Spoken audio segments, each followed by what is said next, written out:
हम सब महाभारत के बारे में जानते हैं, बड़े बड़े युद्ध, श्राप और हैरत अंगेज कहानियां। लेकिन क्या कभी ये सोचा है कि इस पूरी तबाही की शुरुआत, इसकी असली जड़ कहाँ थी? ये छिपी थी सिर्फ एक इंसान के फैसलों में। वो थे राजा शांतनु। तो यही है आज का सबसे बड़ा सवाल। कैसे, आखिर कैसे एक इंसान की चाहत एक पूरी पीढ़ी को ही खत्म करने वाले युद्ध का कारण बन सकती है? चलिए आज इसी गुत्थी को सुलझाते हैं और देखते हैं कि कैसे एक राजा की इच्छा ने इतिहास के सबसे बड़े युद्ध को जन्म दिया। कहानी का अंत तो हम सब जानते हैं, है ना? कुरुक्षेत्र का वो मैदान जहां पांडवों और कौरवों के बीच एक भयानक युद्ध हुआ, जहां भाइयों ने ही भाइयों का खून बहाया। लेकिन ये सब कुछ शुरू कहाँ से हुआ? चलिए समय में थोड़ा पीछे चलते हैं और इसकी असली जड़ तक पहुंचते हैं। और हमारी ये जो पड़ताल है वो एक बहुत ही चौंकाने वाले बात से शुरू होती है। जिन चचेरे भाइयों ने ये युद्ध लड़ा, उनके पिता यानी पांडु और धृतराष्ट्र वो कुरुवंश के सीधे वारिस थे ही नहीं, तो फिर वो राजा बने कैसे? तो हुआ ये कि राज परिवार को टूटने से बचाने के लिए एक बाहरी व्यक्ति ऋषु व्यास को हस्तक्षेप करना पड़ा। उन्हीं से पांडु और धृतराष्ट्र का जन्म हुआ। समझिए, ये उस वक्त की एक मजबूरी थी, एक जरूरत थी। देखिए, राजा शांतनु से शुरू हुआ ये वंश आगे जाकर कैसे डगमगा गया, टूट गया और आखिर में युद्ध तक जा पहुंचा। लेकिन सबसे बड़ा सवाल तो अब भी वही है, आखिर ये नौबत आई ही क्यों? ये शाही वंश टूटा क्यों? इस क्यों का जवाब शांतनु के सबसे बड़े बेटे देवव्रत की कहानी में छिपा है। एक आदर्श राजकुमार आप कह सकते हैं, हर तरह से राजगद्दी के लायक। तो फिर ऐसा क्या हुआ कि उन्हीं की वजह से राजवंश आगे नहीं बढ़ पाया? देवव्रत ने एक ऐसी प्रतिज्ञा ली, एक ऐसा बलिदान दिया जिसके बारे में कोई सोच भी नहीं सकता। उन्होंने कसम खाई कि वो जिंदगी भर शादी नहीं करेंगे, उनकी कोई संतान नहीं होगी, और उनकी इसी भयानक प्रतिज्ञा ने उन्हें नाम दिया भीष्म। भीष्म के बस इसी एक फैसले ने कुरुवंश का पूरा भविष्य बदल कर रख दिया।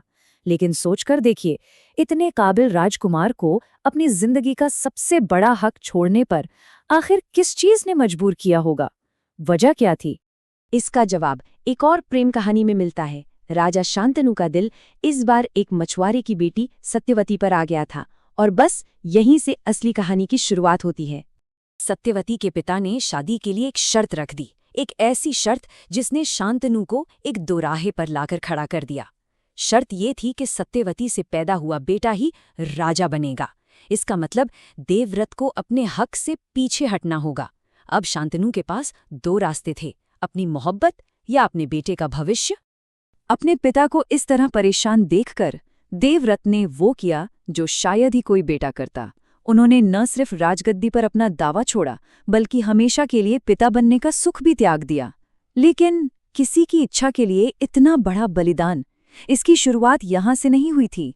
इसकी जड़ें और भी ज्यादा गहरी हैं। अब हम पहुंचते हैं इस कहानी की बिल्कुल असली जड़ तक। शांतनु की पहली शादी नदी की देवी गंगा से, और उस शादी के लिए शांतनु ने गंगा को एक ऐसा वचन दिया था जिसने सब कुछ, लिटरली सब कुछ दांव पर लगा दिया। जरा सोचिए, गंगा की शर्त थी, मैं जो भी करूंगी तुम मुझसे कभी कोई सवाल नहीं करोगे, और जिस पल तुमने सवाल किया मैं तुम्हें हमेशा के लिए छोड़कर चली जाऊंगी। शांतनु अपने प्यार में इस कदर डूबे हुए थे कि उन्होंने ये अजीब खतरनाक शर्त मान ली। और यहीं से एक राजा ने अपने राजधर्म से ऊपर अपनी व्यक्तिगत इच्छा को रखना शुरू कर दिया। और फिर वो हुआ जिसकी किसी ने कल्पना भी नहीं की थी। एक के बाद एक गंगा ने अपने 7 नवजात बेटों को नदी में डुबो दिया, और राजा शांतनु वो अपने वचन से बंधे चुपचाप ये सब देखते रहे।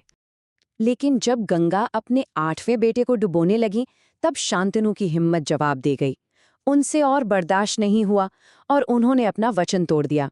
अपने बेटी देवव्रत को तो बचा लिया, लेकिन गंगा हमेशा के लिए चली गईं, और देवव्रत वो इस दुनिया में रह गए अपने पिता के उस वचन का अंजाम भुगतने के लिए। तो अब आप यहाँ एक पैटर्न देख सकते हैं, बिल्कुल साफ। पहले गंगा, फिर सत्यवती। दोनों ही बार शांतनु ने अपनी जिम्मेदारी से ऊपर अपनी इच्छा को रखा, और दोनों ही बार इसका नतीजा उनके वंश के लिए तबाही लेकर आया। तो अब सारी कड़ियां जुड़ जाती हैं, एक डोमिनो इफेक्ट। सब कुछ शुरू हुआ शांतनु की एक इच्छा से। उस इच्छा ने भीष्म को एक भयानक प्रतिज्ञा लेने पर मजबूर किया। उस प्रतिज्ञा ने कुरु वंश की सीधी लकीर को तोड़ दिया, और उसी टूटी हुई लकीर से पैदा हुई दुश्मनी जिसने आखिर में महाभारत के युद्ध को जन्म दिया। तो आखिर में ये कहानी सिर्फ अच्छे और बुरे की नहीं है, ना ही ये सिर्फ देवी देवताओं की कहानी है। ये हम इंसानों की कहानी है। ये दिखाती है कि कैसे हमारे छोटे छोटे फैसले, हमारी छोटी छोटी इच्छाएं आने वाली पूरी नस्लों का भविष्य तय कर सकती हैं। और ये हमें सोचने पर मजबूर करती है, क्या हम अपने फैसलों के दूरगामी परिणामों के बारे में सोचते हैं?